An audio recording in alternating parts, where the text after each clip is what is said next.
Neste vídeo, falaremos sobre comportamento reativo, ideologia e trabalho.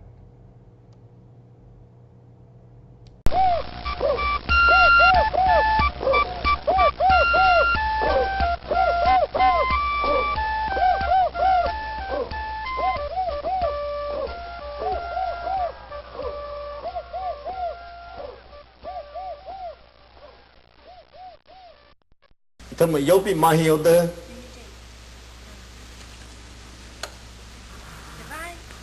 uri hiệu về là gì uri hiệu về hết nữa uri cái họ về hết nữa hip mau cái về hết rồi cái talo nữa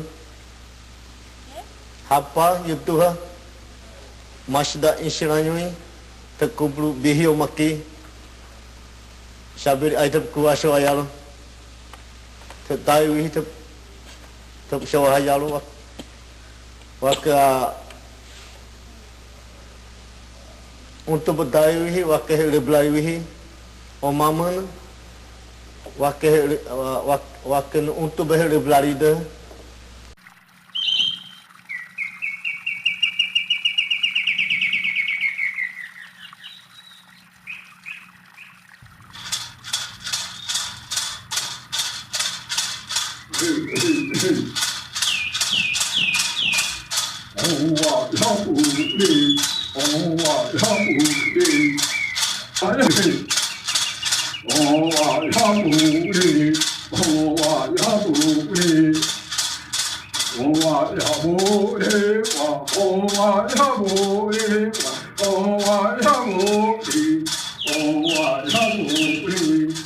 Na década de 60, o mundo estava polarizado.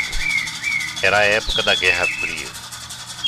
De um lado, os Estados Unidos da América representavam o imperialismo e a ex-União das Repúblicas Socialistas Soviéticas, o comunismo.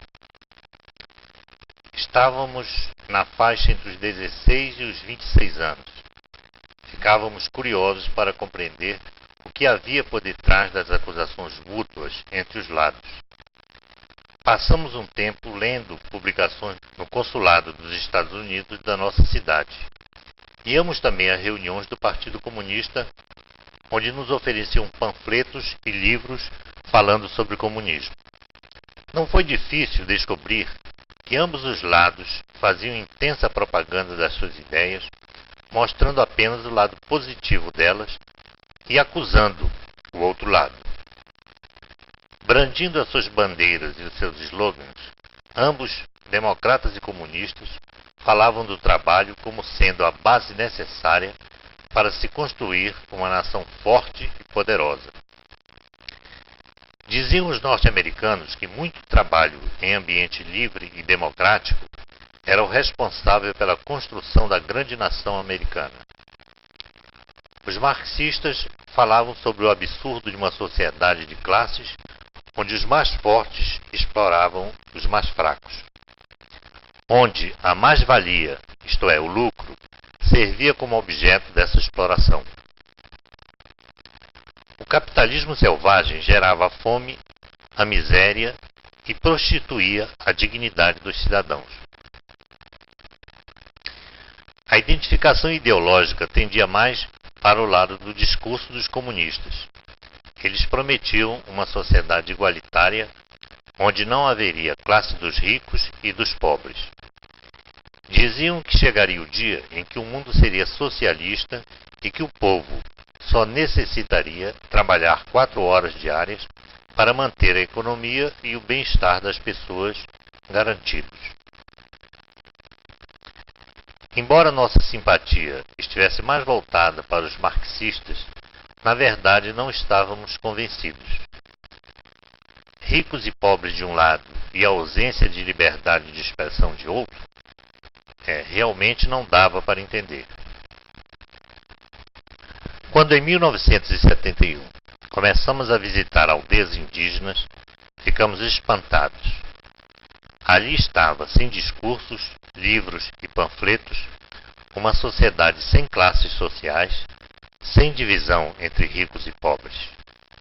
Uma sociedade alegre, de riso solto. Só trabalhavam em média 3 horas por dia. Ninguém reclamava e todos tinham o que comer. Não conheciam a fome, os mendigos e os magnatas. Acumulavam alimentos apenas para garantir a comida na temporada chuvosa, quando a caça e a pesca e a agricultura se tornavam mais difíceis. Estava acontecendo diante dos nossos olhos um espetáculo novo, uma sociedade verdadeiramente comunista e democrática ao mesmo tempo. Um tipo de sociedade que comunistas e democratas prometiam, desejavam, mas não conseguiam ter. Trabalhavam sem planos econômicos, sem receber ordens, com satisfação e apenas 3 horas diárias. O resto do tempo estava reservado para conviver, cantar, dançar e conversar. Fazer festas e jogos onde adultos, crianças e adolescentes participavam igualmente. Ficávamos olhando para as araras, gaviões e jacamins, que é um pássaro silvestre que come insetos, que criavam nas aldeias, e para as tintas e penas multicoloridas que usavam pelo corpo nos dias de festa, e compreendíamos que eram essas as suas verdadeiras bandeiras. Várias bandeiras coloridas para enfeitar a harmonia de um povo alegre. Seu discurso vazava pelos mitos, cantos, risos e pelas palavras do chefe, que ao entardecer falava das obrigações de todos perante todos, dos exemplos dados pelos ancestrais para que fossem seguidos religiosamente e fosse mantida a tradição. Enquanto o chefe falava, muitos índios não prestavam atenção e conversavam entre si na maior tranquilidade. Na verdade, já tinham ouvido as mesmas palavras proferidas diariamente por milhares de vezes. Essas palavras já estavam gravadas nas suas memórias e serviam mais para as crianças e para os jovens, para que eles as aprendessem e memorizassem e depois não mais as esquecessem. A lei era a tradição. As palavras gravadas na memória eram sua constituição, a carta magna da nação, que teria que ser repetida oralmente todos os dias para nunca ser esquecida por ninguém. Era difícil acreditar no que estávamos vendo, mas não estávamos delirando. Tudo era real. A partir dessa época, passamos a visitar com mais frequência as aldeias para compreender melhor os seus modos de viver e aprender esse tipo de organização social tão novo para nós. Compramos livros de etnologia, estudo das culturas, conversávamos com missionários e com outras pessoas que conheciam há mais tempo seus costumes. Ficamos realmente curiosos pelo fato de eles não saberem explicar suas práticas e suas formas de organização social, religiosa, política e econômica, assim como nós fazemos. Só sabiam praticá-las e achavam isso muito natural. Não precisavam, como nós, explicar e entender tudo, escrever e ler, justificar e argumentar, debater e discutir. Estavam simplesmente interessados em viver e conviver. Muito depois, percebemos que essas explicações estavam integralmente contidas nos seus mitos, hábitos, religiosidade e tradições, tendo como base a utilização do conhecimento intuitivo. Bastava saber ler as suas práticas do dia a dia para entender tudo. Com o passar do tempo, compreendemos que o trabalho para eles era tão importante como qualquer outra atividade. Trabalhar representava uma necessidade da vida, mas nunca o objetivo da vida. A vida era praticada sem teorias, no conjunto dos momentos.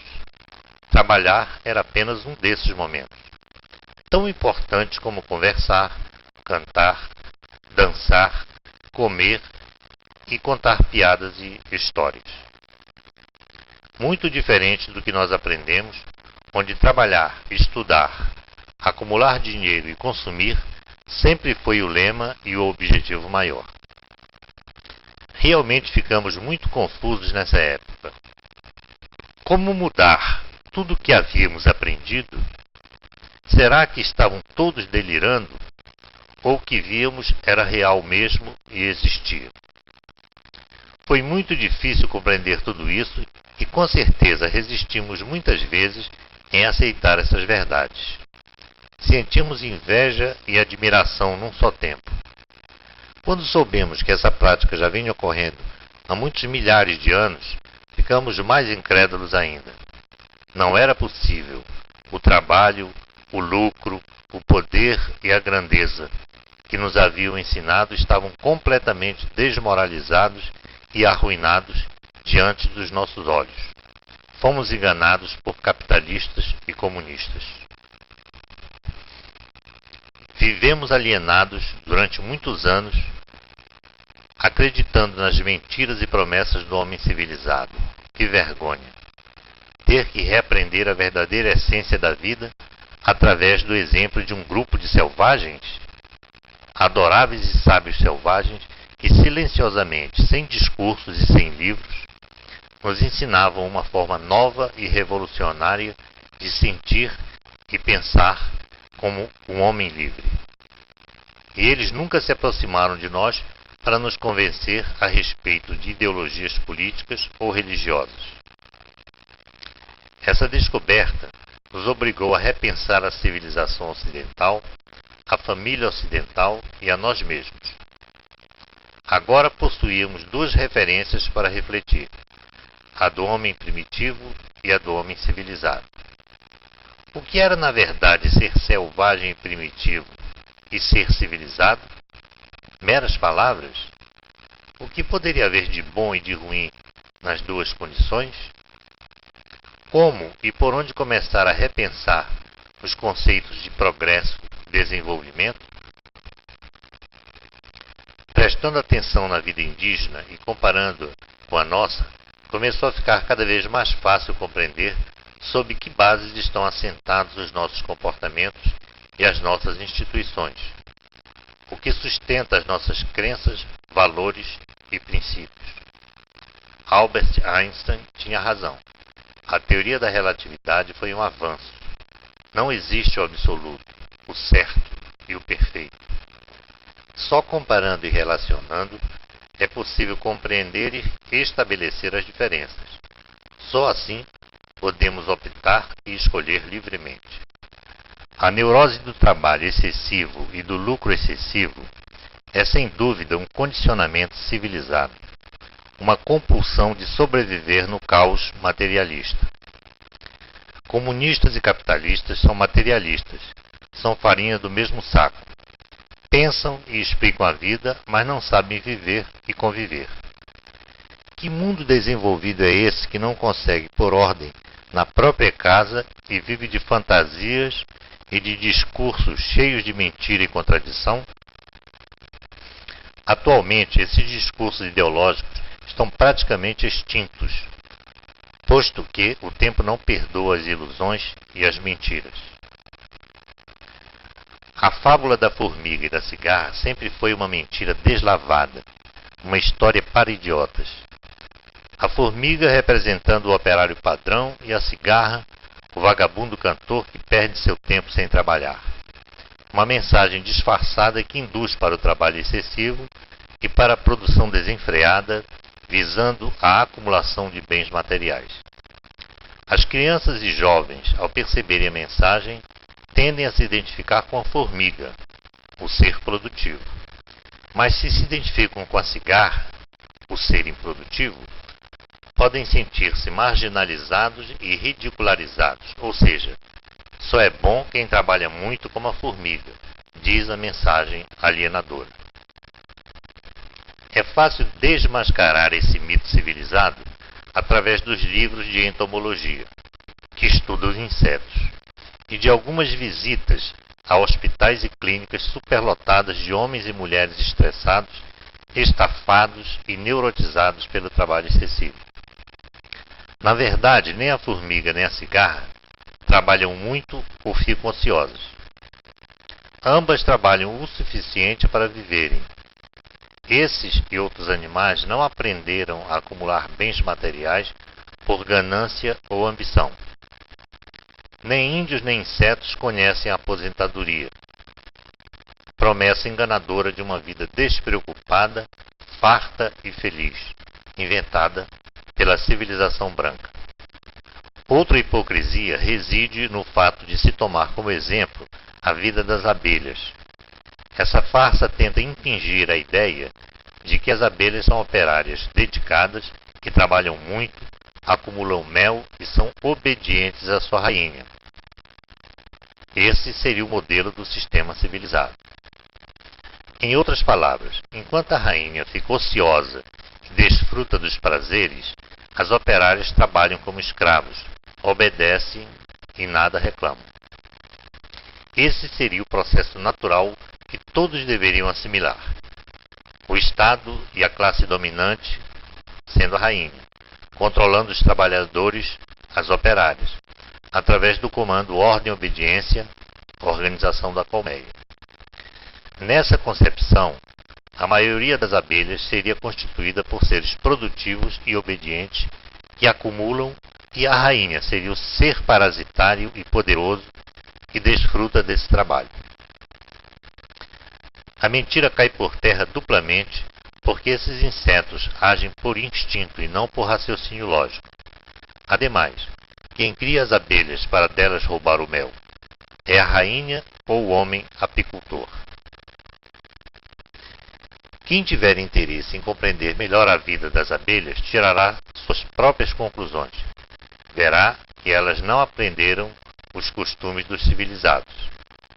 Basta ler alguns livros que falam da vida das abelhas. No dia em que o homem começar a comer fungos e madeira podre, vamos sentir muita pena das formigas e dos cupins. Muitas obras escritas sobre índios, como O Bom Selvagem, por exemplo, de Jean-Jacques Rousseau, deturparam e tornaram românticas e irreais a complexa e pouco conhecida diversidade dessas culturas. Aliás, muitos doutores de gabinete que defendem teses científicas citam sempre esse autor, talvez, quem sabe, por simples comodismo ou por se sentirem plenos na matéria. Ouvimos muitas pessoas afirmarem que os índios são preguiçosos e indolentes. Não vamos defendê-los porque já temos nossas ideias sobre este assunto e porque não temos procuração deles para isso. Nem achamos que trabalhar muito seja bom. Pelo contrário, achamos uma grande burrice. Aliás, os burros de carga não falam sobre isso, mas de vez em quando empacam. Trabalhar muito é para as máquinas. Trabalhar o suficiente é para os homens. Ficar assistindo e sentindo inveja é próprio dos invejosos. Acreditamos que é por isso que os brancos querem eliminar os índios e sua cultura, para não se sentirem inferiores e irracionais, após terem destruído o seu próprio modelo cultural.